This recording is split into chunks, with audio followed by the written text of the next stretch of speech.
मेनाकिनी ने बहुत प्रयत्न किया कि गोरक्षनाथ का मन स्त्री राज्य में ही रम जाए, परंतु उसे केवल निराशा ही मिलती। फिर एक रात पद्मिनी ने उन्हें मोहित करने के लिए एक सुंदर स्त्री को उनके पास भेजा। वह शतरंज की बिसात लेकर आई और बोली, आज आपके साथ खेल खेलने का मन हुआ है। गोरक्षनाथ उसके साथ खेलने बैठे। शतरंज खेलते समय उस स्त्री ने आंखों से कटाक्ष किए, हाव भाव दिखाए। उसने अनेक प्रयास किए कि गोरक्षनाथ का ध्यान उसकी तरफ हो जाए, पर गोरक्षनाथ का मन तनिक भी विचलित न हुआ। यह देखकर वह स्त्री निराश होकर लौट गई और रानी को सब हाल सुना दिया। इस प्रकार मेनाकिनी ने गोरक्षनाथ को रोकने के सभी उपाय कर देखे, पर सब व्यर्थ गए। अब जब मच्छिंद्रनाथ के जाने का समय आया तो मेनाकिनी मीननाथ को गोद में लेकर रोने लगी। अन्य स्त्रियां उसे समझाती, गोरक्षनाथ को हम वश में कर लेंगे, परंतु उसे किसी पर विश्वास न हुआ। अंततः वर्ष पूरा हुआ और प्रतिपदा का दिन आ गया। उस दिन नगर में उत्सव होना चाहिए था, परंतु नगरवासी उदास थे। गोरक्षनाथ ने अपने सामान उठाया और मच्छिंद्रनाथ को बुलाया। मच्छिंद्रनाथ ने जाने की उतावली दिखाई। तब मेनाकिनी रोने लगी और बोली,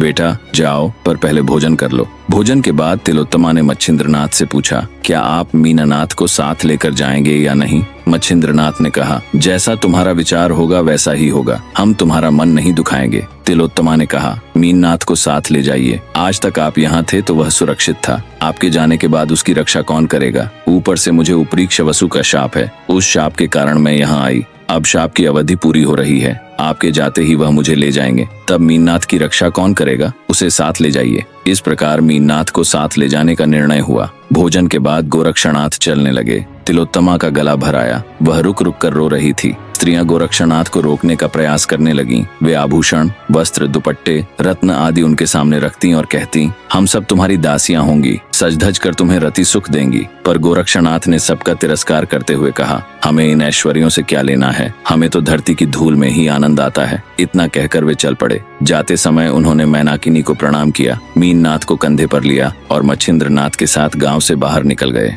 जाने से पहले मेनाकिनी ने चुपचाप अपने खजाने की सोने की एक ईंट मच्छिंद्रनाथ को दे दी थी, जिसे उन्होंने गोरक्षनाथ से छिपाकर अपनी झोली में रख लिया। वेशी तक सब लोग उन्हें छोड़ने आए। वहां मेनाकिनी मच्छिंद्रनाथ के चरणों में गिर पड़ी, गोरक्षनाथ को गले से लगाया और बोली, मेरे नाथ का ख्याल रखना, उनके प्राणों की रक्षा करना। गोरक्षनाथ ने उन्हें सांत्वना दी और शीघ्रता से वहां से चल पड़े। तिलोत्तमा छाती पीटने लगी, सिर पटकने लगी और गाय की तरह हंबराने लगी। उसका शोक उपरीक्ष वसु ने आकाश से सुना और विमान लेकर आए। उसने तिलोत्तमा को अपने घर ले जाकर कहा, क्या तुम्हें पागलपन चढ़ गया है? तुम स्वर्गवासी होकर शाप से यहाँ आई थी, अब शाप मुक्त होकर सुखी हो जाओगी। यह कहकर उसने उसे समझाया और अपने साथ ले गए।